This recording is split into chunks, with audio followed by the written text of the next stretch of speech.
How's it going, guys? Welcome back to the Black Metal Rebellion. I'm your host, Jesse Morgan, and today we are going to be doing a first in a new series on this channel called Black Metal Mondays, where once a week I talk about something black metal related, and you guys get satiated with your black metal fix.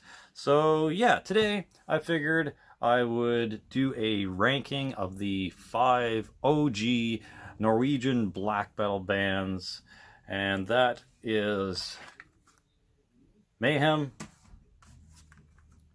Burzum, Darkthrone, Immortal, and Satyricon. So, out of these 5 bands, Mayhem started in 1984 and has since released 5 albums. Burzum started in 1991 and has released 12 albums, of about 3 or 4 being ambient stuff that's not quite black metal. Darkthrone, that started in 1987, has released 17 and soon to be 18 with Old Star.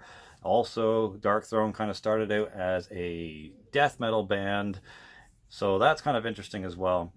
Next would be Immortal, that started in 1991 and has released 9 albums, as well as Satyricon, that started in 1991 and has also released 9 albums to date.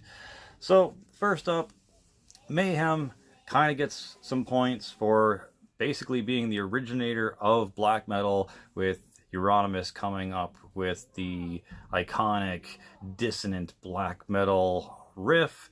So got to give it to Mayhem for having the creativity and kind of being the progenitor of the second wave of black metal. So you definitely can't slough them off. You kind of have to give them credit for being pretty much the pillar of what started this thing.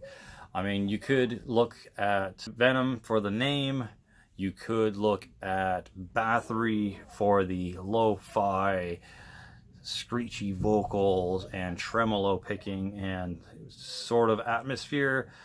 However, if you are to believe the stories, Mayhem did kind of coin the phrase black metal for their sound, even though they kind of got the name from Venom. And Euronymous, once again, coming up with the style of riffing that you're so used to knowing from that style. So yeah, they kind of have like a big pillar there when it comes to black metal, and I could see why a bunch of people would list them as their number one. However, just because they are basically the progenitors of the style doesn't make them the best at it. Now, since starting in 1984, they have only released about 5 albums and a few EPs. My favorite release by them not even being an EP or a full-length album, it being Live in Leipzig, a live release with Per Olin, aka Dead. Burzum, on the other hand, started in 1991, like I said, and released about 12 albums. So he kind of, Varg that is, kind of just started the whole atmospheric black metal, the very epic, eponymous kind of sieging black metal that he started, and that kind of almost DSBM sounding shrieky style of vocals. So you definitely gotta give him credit for doing that. Burzum definitely deserves the credit for having a very unique sound and sparking off a couple of different subsects of black metal.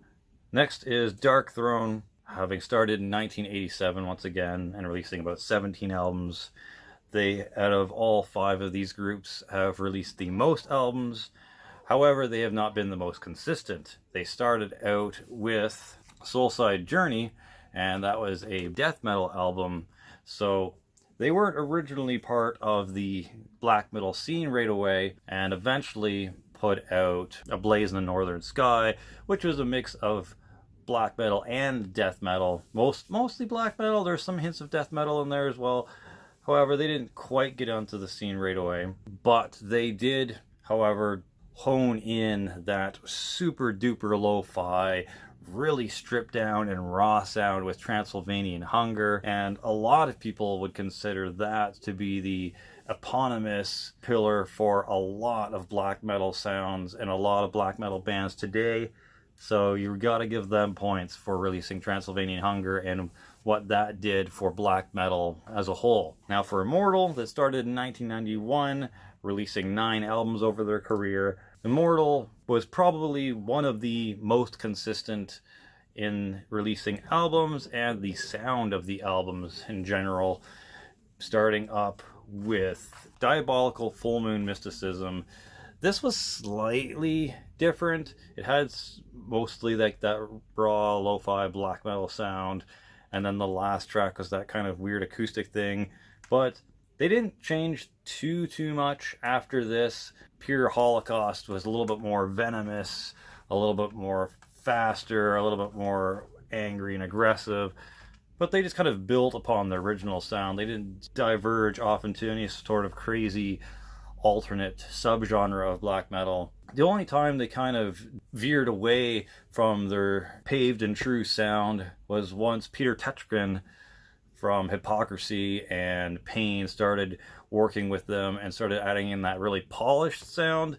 So once those albums started coming out, At the Heart of Winter, I believe, is when that started, is when you started really getting that high production, really kind of smoothed over black metal quality. And that's probably the only biggest change that Immortal had. So you got to give them credit for having a pretty outstanding discography. You got to give them credit for sticking to their guns the whole way.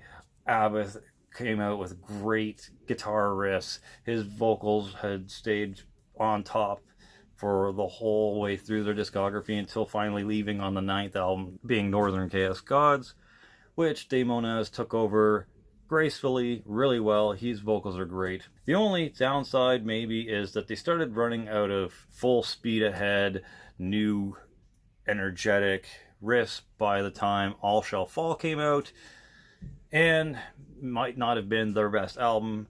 However, it was still decent for that kind of era and sound.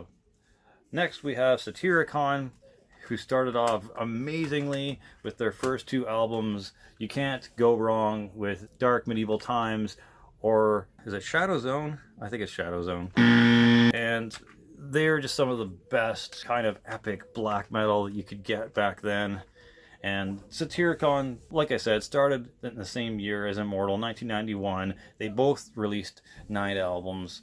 The only thing with Satyricon is that after their 3rd album, Nemesis Divina, they decided to go a slightly different route, adding in some experimental sounds, and then eventually going black and roll when it came to stuff like Now Diabolical, the Nemo album, and they're self-titled.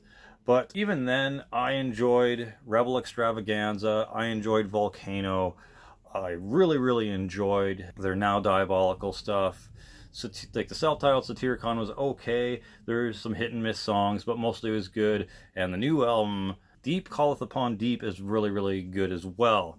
So how am I going to rank these? I will have to still give it to Immortal being one of the top tier, but it's really hard to decide because Dark Throne also did some really great crust punk stuff, did some really great thrashy heavy metal stuff. We're going to start with number 5 being Mayhem. I know a lot of people are probably going to flip with me saying that.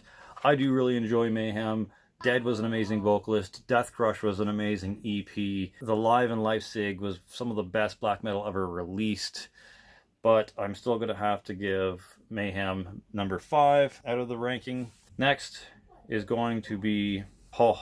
this is hard for me to say, but the 4th one is going to be Burzum. I love Varg's vocals. I love his atmospheric black metal stuff. However, with the 3 or 4 ambient things that he made while he was in jail, just doesn't suit my fancy. Unfortunately, with Burzum releasing those 2 or 3 prison albums, or 3 or 4 prison albums that were ambient, not really a big fan of that. And then after the 2 albums that he came back with after being the only decent stuff, I wasn't really a big fan of the Ways of Yore or the one before that. So I'm going to have to give Burzum the position of number 4, even though the first couple of Burzum albums were fantastic. The next band is definitely going to have to be Dark Throne. Dark Throne is once again great. Unfortunately, they are number 3 because they started out as a death metal band. They didn't begin as a black metal band. They became black metal afterwards. I'm gonna have to deduct points for that because they started out as a death metal band, and because there was a few albums in there that I wasn't the biggest fan of when they were doing kind of heavy metal. I like the crust punk stuff, but their discography is, unfortunately, even though it's vast, is too inconsistent, and a lot of it isn't black metal besides the first 7 or 8 first albums, because they did do stuff right up till The Cult Is Alive, and then The Cult Is Alive was when they started doing more punky metal stuff. So unfortunately, they're gonna have to be at number 3, but I definitely enjoy them and give them credit where credit is due above Mayhem and Burzum. So Darkthrone is number 3. Now the next 2, one day I'll tell you one's the best, the other day I'll tell you the other's the best. Today I think I'm actually going to go with Immortal for number 2. Now normally I would say Immortal is my number 1 favorite out of the Norwegian black metal bands. The only problem is that their lineup change, going over to Daemonaz and not having the same vocalist all the way through, kind of deducts points. The different production quality, smoothing it over and not remaining true to the lo-fi sound, also have to deduct some points for that, but they're still really great, so they are number 2. And finally, we're left with number 1 choice for the Norwegian black metal OG bands.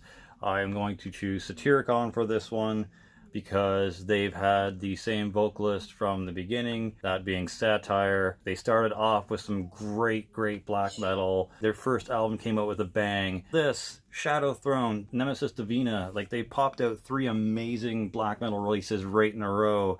And then just when you thought you knew what to expect from them, they come out with stuff like Volcano, Rebel Extravaganza, and then they come out with even crazier turn and still sound really good and start bringing in some black and roll. They're still black metal at the core. They just did some slightly different variations.